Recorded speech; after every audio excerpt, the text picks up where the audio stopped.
Dari mana kecintaan Pak Willy itu muncul terhadap orangutan? Waktu saya di pasar di Balikpapan pertama kali, mereka kasih kandang dengan orangutan kecil di dalamnya dan saya melihat matanya. Aduh, saya langsung terpukul Itu sekali. bayi orangutan? Bayi orangutan, ya. Dan saya pada malam hari saya kembali dan saya merampasnya dari pasar itu. Orangnya masih kejar, Mister, money, dan apa. Tapi saya bawa terus. Jadi itu orangutan dipakai sebagai apa oleh masyarakat? Mereka jual di pasar itu untuk ya orang-orang barat, ada yang macam-macam pembeli di sana untuk penyelundupan ke luar negeri. Saya kembalikan banyak sekali orangutan dari Taiwan, ada yang dari Jepang, dari mancanegara yang semua ingin memiliki orangutan itu. Kalau di Taiwan terutama ratusan yang diselundupkan ke sana karena pernah ada film dengan Clint Eastwood, Every Which Way But, ada orangutan yang bertinju, terus ada The Naughty Family, ada video mengenai keluarga seri yang ada orangutan yang ikut makan di meja. Jadi semua orang terus mau beli orangutan dan itu menjadi malapetaka di Indonesia karena kalau sudah tercipta pasar, pemburu pasti akan coba memenuhi permintaannya itu. Dan orang Indonesia juga cukup banyak yang senang memelihara di rumahnya. Ya, ditaruh di kandang, sekali. di kerangkeng begitu. Ya, dan kalau kita lihat kelompok orang yang memeliharanya adalah pejabat, adalah banyak dari Polri, dari ABRI, ada artis, ada orang bisnis yang kaya. Jadi sebenarnya orang terdidik yang tahu semua mengenai aturannya, tetapi mereka yang justru menjadi pasar untuk menjual orangutannya. Ya. Jadi ada kawasan prostitusi, lalu juga ada dari anak-anak sekolah yang membocorkan orang tuanya punya orangutan. Waktu itu ada grup anak-anak sekolah yang kita datangkan ke Wana Riset, waktu itu masih di sana pusat orangutannya, dan mereka keliling belajar, terus mereka pulang. Besoknya saya dapat kabar, satu catatan kecil, Bapak kami sangat kagum dengan apa yang dikerjakan Yayasan BOS itu, ya, dan Anda harus meneruskan perjuangan ini.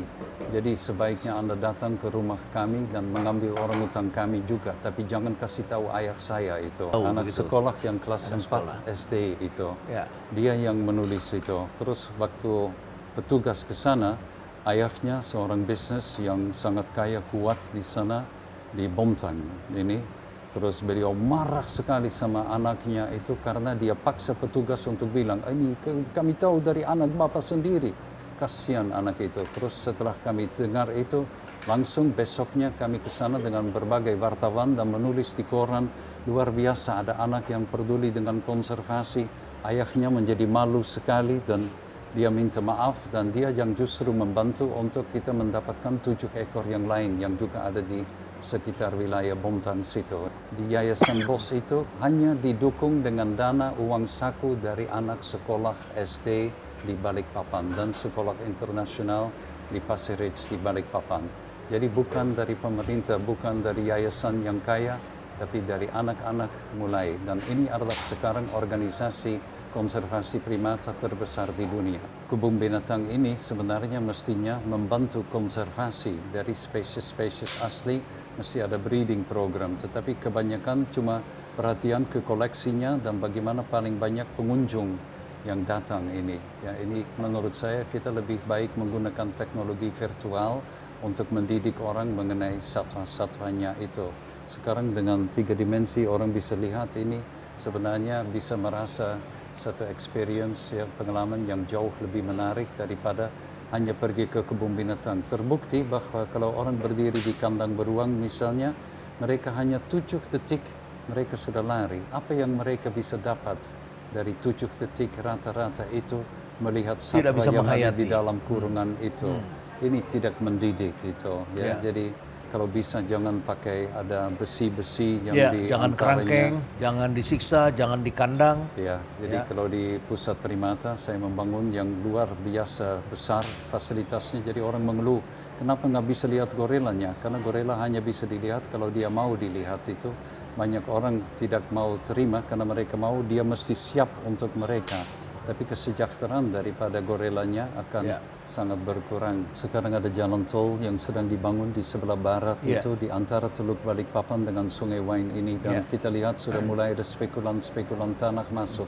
Itu harus segera ditindak sebelum mereka bisa masuk lebih jauh. Dan mungkin untuk amankan semua orangutan yang kita sudah lepaskan di sana dan hidup bebas, mungkin perlu ada wildlife fence, ada pagar yang khusus bisa menjaga manusia dengan binatang di dalam bisa terpisah itu. Karena kawasan hutan lindung Sungai Wain itu menghasilkan 28% air Balikpapan. Pertamina yang memanfaatkannya, kilang Pertamina akan sangat sulit tanpa ada hutan lindung Sungai Wain yang menghasilkan air mereka. Jadi nilai ekonomisnya dari hutan itu bukan cuma dari keanekaragaman jenisnya, tapi juga dari airnya itu.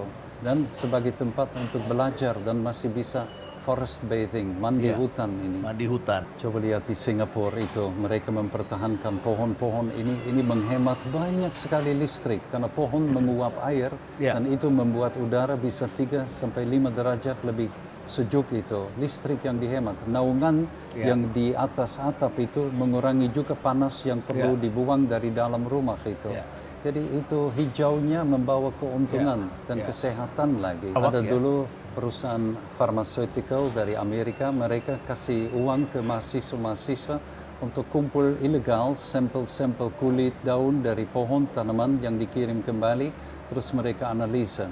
Dari suatu saat mereka mendapat satu sampel yang ternyata bisa membunuh retrovirus. Seperti HIV. Jadi mereka pikir, wah kita mendapat obat yang sangat mampu ini bisa kita menjadi sangat lebih kaya lagi. Jadi ini mereka, sejenis mangosteen, manggis. Sejenis manggis, manggis Kalimantan. Bukan manggis yang kita kenal. Dan pohonnya sudah tidak ada lagi. Karena waktu mereka kirim mahasiswa itu kembali dengan banyak uang, cari lagi pohon itu dan kirim sampel supaya kami bisa tahu apa kimianya yang menyebabkan retrovirus ini bisa mati. Dia sampai di tempatnya, tinggal ladang yang terbakar. Pohonnya sudah di land clearing. Sudah di land clearing.